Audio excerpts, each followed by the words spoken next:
just been very lucky to find a lot of people on Clubhouse, just like this first guest that's coming on. Yes, exactly. He is a comedian. I believe she's up in Maryland. I've been saying DC in the advertising. I don't know where I got that from, but I think she's from Maryland, and she does great, awesome impressions. She does Impersonation Nation with me on Clubhouse, and I'm just happy to bring her up here. It's Leslie Rodriguez. Hi. Hello. Thanks so much. Thanks for having me. My pleasure. It's good to be here. You were going to send me a list this afternoon. You did not.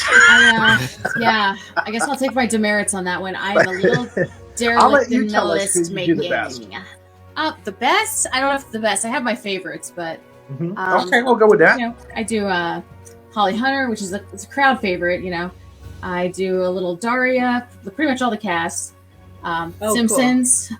Let's see, Lisa, Milhouse, some Marge, Patty Selma.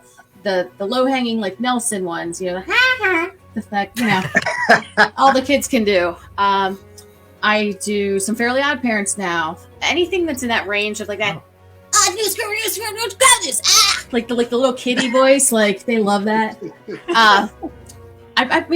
Anna Faris, spooky, like just any number of them. Sofia Vergara. Feel, Jay, Claire. There's a lot. My impressions involve a lot of yelling a lot of the time. Well, there you go. Yeah, the Milhouse is the one that I remember very well. I think that was where I first met you, was when we were doing the Simpsons room. Oh yeah. With Godfried, and I was doing Grandpa. Oh yeah. I like pancakes. Oh, my flood pants. This is what it feels like when doves cry. I hate the face that I have to make when I do them, but they sound like them. But yeah, Milhouse is great. Well, yeah, again, when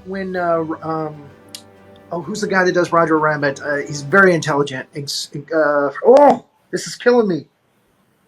One of our friends? Fleischer. Charles Fleischer. He totally gets into character when he is Roger Rabbit when he's doing it. Oh, I know you're gonna be good on the show tonight. I'm often like moving around and like pumping my arms up in the air and doing all kinds of things. Even wears the Roger Rabbit outfit when he does Roger. To bed the night before. You don't dress up like Milhouse when you do Milhouse, so. I dress up like Milhouse every day, Rory. Oh, okay. It's just my look. I stand corrected. No. Yeah, Simpsons are really fun. I found out, realized Holly can lead me into a lot of other things. Like her voice, it led me into Clarice, which is just angry Holly Hunter. I've said that. It's very close. They're both very close. Dr. Lecter, I need you to tell me what's going on here. We don't have much time. We're out of time, Dr. Lecter. And then it's just like angry Holly's like, hey guys, it's me, Holly, having a good time. I'm in The Incredibles. I just really like it, It's kind of the same thing. I just watched her in Broadcast News the other night. Oh, such a great movie. Yeah. That was a really good movie. I love Albert Brooks in that. That's an oldie but a goodie. Raised in Arizona is my favorite still. So, but yeah, she's a very, again, I don't know why they didn't cast her in the second one in Hannibal. It makes sense. And then, there's the piano, which is hilarious. But just for the penis shot alone. Oh, yeah. Can I show my penis? I got to show my penis. Traumatized. Can we just do something so I can show my penis? I wish you wouldn't do that. I would just, It's like, we could maybe put it away on a scene next time, next shot, when I'm in the dressing room. It's like, Holly. So how long have you been doing comedy? Oh, gosh, like my whole life. I've always been funny, and I've always been writing comedy, writing parodies. My sisters and I have two sisters who are younger. We used to write parody songs growing up. We used to act out scenes from Austin Powers. We made my mom be in it. She was the dealer in the card scene. Yeah, baby. It's like, I'll hit me, but sir, you have 18. I'm Richie Cunningham. This is my wife, a lot of vagina. That whole shit. My mom was just like shaking her head, but I guess now it makes sense. We're just fun. I'm funny. We're funny. But as far as doing it like for others that aren't my family, probably about 2 years. Okay. Now, right before COVID, actually. Unfortunately. Wow. That's like, I've heard that so many times though this year. people have said, yeah, I started really getting out there. And, I'm 35 now, so I was 33 then. Math. And, I was kind of in a place where I said, I'm not happy. I want to go do what I love. And this is what I've always been meant to do. And I just finally was like, okay, do it. And then it was like, boom, COVID. And then everything closed down. I was like, oh, sorry about your dreams. You waited this long, you can wait longer. I came back from being out of the country for 15 years. I had like one gig lined up, and then COVID hit. So I've only been up on stage like twice. But my impressions and stuff I do online, and I've done a bunch of Zoom shows. And, the community in Clubhouse has just been, it has afforded me so many opportunities I may not have had otherwise. Mm-hmm. Okay. If somebody were to see your comedy, how do you think they would describe it? My ex-wife's family described me as edgy. Ah. So I think that's a fair assessment. Edgy's good. We're also not married anymore, so that might be other, Most of the big guys were edgy. I'm edgy. Yeah, I'm definitely, I would say, edgy, contemporary. And gal. Not sensitive, and not for the faint of heart. One of the things I was going to ask you about, but you've only been in comedy for a very short time, and I've been meaning to ask a lot of female comics that we have on the show. Back in the 80s and the 90s when I was doing comedy, when I was initially doing comedy, it was very rough for ladies in comedy. I mean, there was a kind of I don't know, it was just easier for the guys, it seemed. It's definitely toxic. I mean, yeah, I'll be the first to tell you. It's harder to deal with like the club owners and the bookers and even the other comics in some respects. I would say. Have you experienced any of that in the short time that you've been doing comedy? Parts of that. The bookers thing, I've heard horror stories that I will 100% believe to the end of this day, and I was just like, man, that's so messed up. We have to be better. I'm hoping conditions will get better for female comics. I really do. As far as other comics, yeah, like a lot of men love to do the mansplaining to me. They like to just they think you don't know what you're talking about. It's not about inexperience. It's just about being a woman. Yeah. And I'll be honest, Rory, I kind of thought that, being a gay woman, I'd be kind of shielded from the toxic masculinity. And they'd be like, oh, you're just like us. But guess what? That's not true. And they're just as big assholes to me as everybody else. Well, I'm sorry to hear that. I hope it does get better for you. It's, sometimes it takes time to establish yourself. Yeah. But I mean, even people like, Carol Leifer and Elaine Boozler, who were very big in comedy for a long time. They still are. Right. They had problems, with comedians and people who they had to deal with in the business. It's just harder. It's not that comedy. It's this issue of wage gaps, and women in general aren't treated equally still. Who's to say I'm going to be getting a leg up because I'm a comedian? It's going to be even worse. Okay, so the pandemic has hit. Mm-hmm. How have you kind of rolled with that punch? I've actually changed this question. I was going to ask you how the pandemic affected you. Now I know that. It's going great. How you rolled with it? I really rolled into it, and I've just embraced being home, and the opportunities have been bountiful. Mm-hmm. Doing things connecting with people I may not have connected with otherwise. Clubhouse was such a fluke for me. Let's talk about that. Yeah, a random friend of mine from a previous job, in my other job, they said, hey, Leslie, there's this app, it's called Clubhouse, sent me this Mashable article. I check it out. I'm like, oh, whatever. For the first 6 months, I wasn't even in the comedy space. Oh, it's just audio. Oh. Wait. That was my first people. I don't like this. No, but I stuck with it. And honestly, it had me in the first week. I was just on it constantly. Same thing. There was the stigmatism of it only being audio at first, but then once I got in, I was like, wow, I like this. I really like this. It's really its own thing. And the way it's evolved has been so fascinating for me. Because it's okay, well, I was in this social space. That's season 1, Leslie. And then it's oh, there's business connections. Oh, people like comedy. I do comedy. Oh, this is the comedy space. And then that's now we're at season 17. Because time in Clubhouse evolves very quickly. Okay, so for our viewers who are watching, who will be watching later on YouTube, if you aren't on Clubhouse yet, you have to get an invite from somebody that's already inside Clubhouse. Basically, so you got to find somebody who's already in there, and then not anymore. Let me drop this knowledge. Not anymore. All right. So, when they lay it on us. When the androids came, they were the droids are coming. When they came to the app, a couple weeks later, they opened it to everybody. So you just got to sign up and download it. So please, people, get on Clubhouse. Okay. Come to Well, our yeah. comedy Again, shows. originally it was just Apple phones, the Right. iPhones, and then again they let the Androids in. So now you're saying you could just go to the I guess the Apple Store or the Google Play. Yeah. Google Play and find it and download it. Well, there you go. Much easier. Yeah, and you know what? Great. The thing is, like, Wonderful. And get come in to there. Thursday night, Impersonation Nation. Me and Rory and Philip. and Mike Wilson. And Mike and other Mike and all the Mikes. There you go. Mm-hmm. What are some of the other things that you're into besides the? Wow, so many things. Well, it's true. Like, yeah. So behind me, this bookshelf. I wasn't sure if I was going to show it or not, but I'm a huge antique collector, actually. interesting. Yeah, mostly Masonic things or anything that has like a connection to the past, like my grandparents. I really lean in hard to that. I love to go to antique malls. I'm also really into tattoos. I have 20-some tattoos now. 22, I think, yeah. Oh, wow. Yeah. They're just not on my face. Because when you become a grandmother, you'll have to explain all those if there's some on your face or your neck. When I become a grandmother... What's that, Grandma? Well, that's a dagger. It used to be a dagger. Now it's a smudge.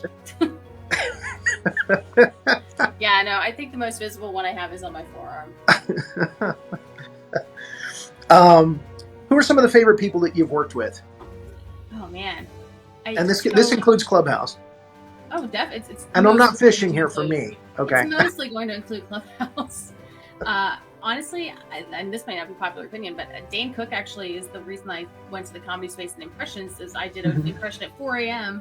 in one of his rooms, and he was like, "Do your best one." He's like, "Go, go, go!" I'm in succinct, rapid succession. Keep going, and I'm doing 6 of them, and I end on Anna Faris. And he goes, "Oh yeah, that's good. I know her. I worked with Anna. Like, you know, he's Canadian, and that's great."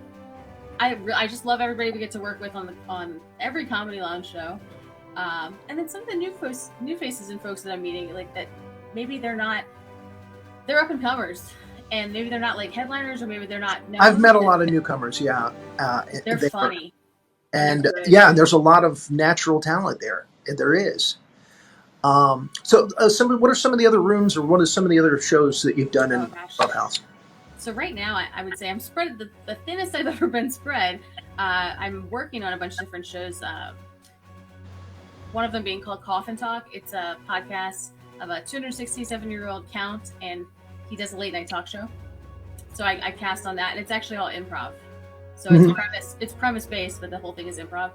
Most of it is improv, yeah. Oh, absolutely, yeah.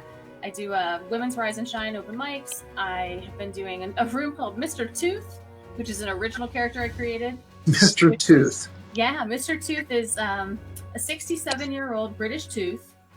He loves to drink gin, but he's also a butler and a robot. So he's got a lot going on. Butler robots are popular.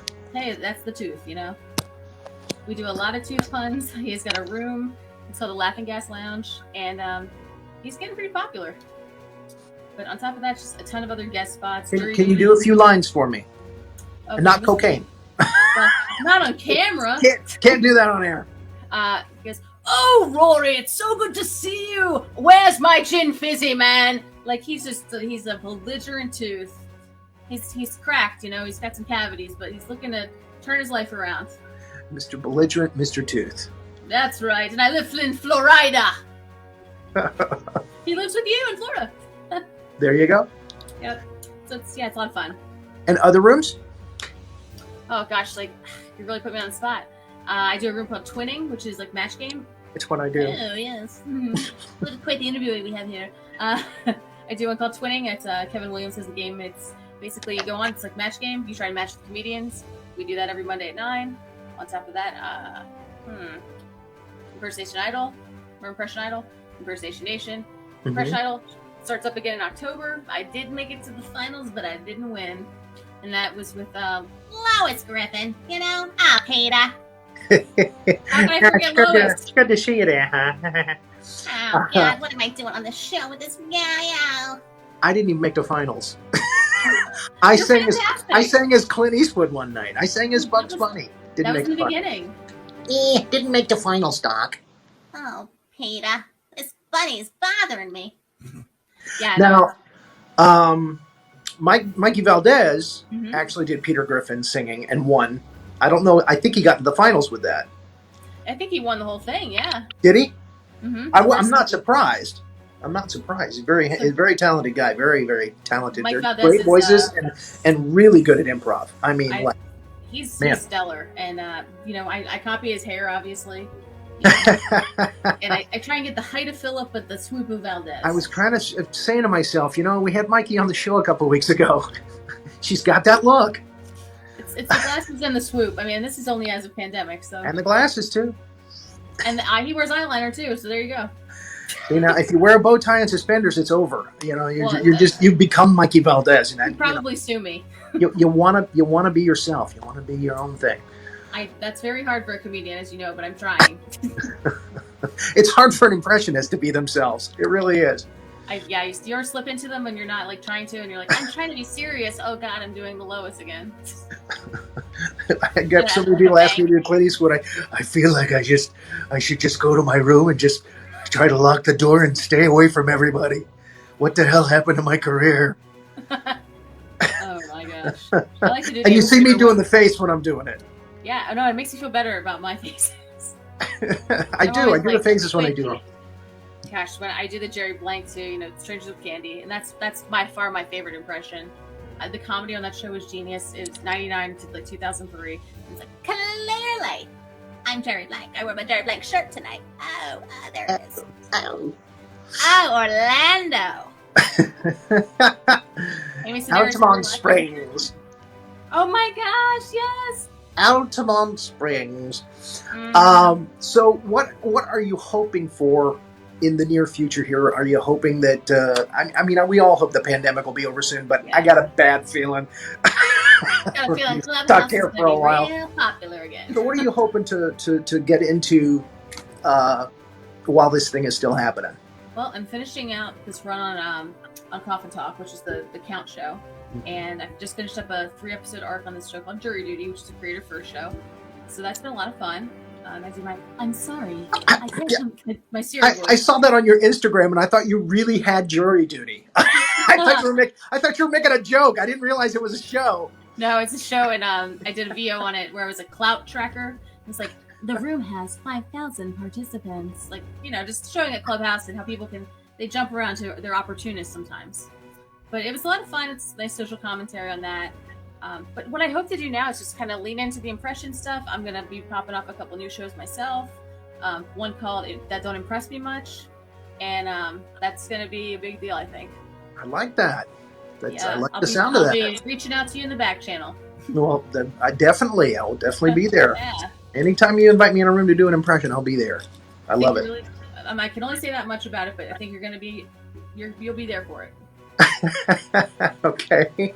And anything we can look for you in the near future? Well, I don't have anything booked up right now. I'll be in New York this weekend if anybody wants to get up with me.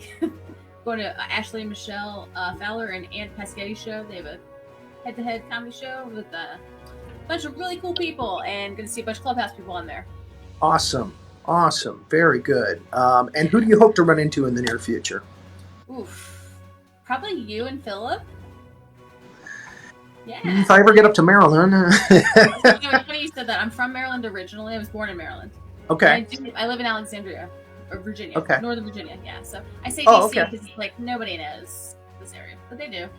All right. Again, I do not know where I got Washington, D.C. from. I say that all the time. I say that. Oh, you say that? Okay, well, that's where I perpetrate that lie. I thought that I had heard you say that somewhere. That's why I put that there. Because I'm not like Alexandria, Virginia, and people are like, what the heck is that? and today I realized maybe I'm wrong here, and I'm like, well, she hasn't sent me any messages saying, oh, by the way. Stop saying that.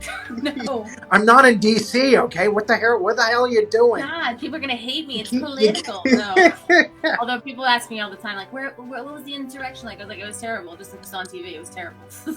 Well, despite the inhabitants, I love D.C. I love D.C. too. Yeah, I mean, I don't live there, place. So I'm not talking about It's a great place. My publisher just moved there. I love living here. Yeah. All right. Well, fantastic. Thank you so much for coming on. You're welcome to stay for the rest of the show if you like. Okay. And again, if you have a question for our next guest, who is Cherish Alexander, very lovely songwriter, singer, again, just chime in and we'll get your question to her. Okay. Great. Thanks so much for having me. All right. Thanks so much, Leslie and Renee. I'll put you back in. Yes. Does time. Leslie want to stay on screen, or does Leslie want to go into the green room? But I'll go to the green room. Yeah. Okay, we'll go to the green room. Okay.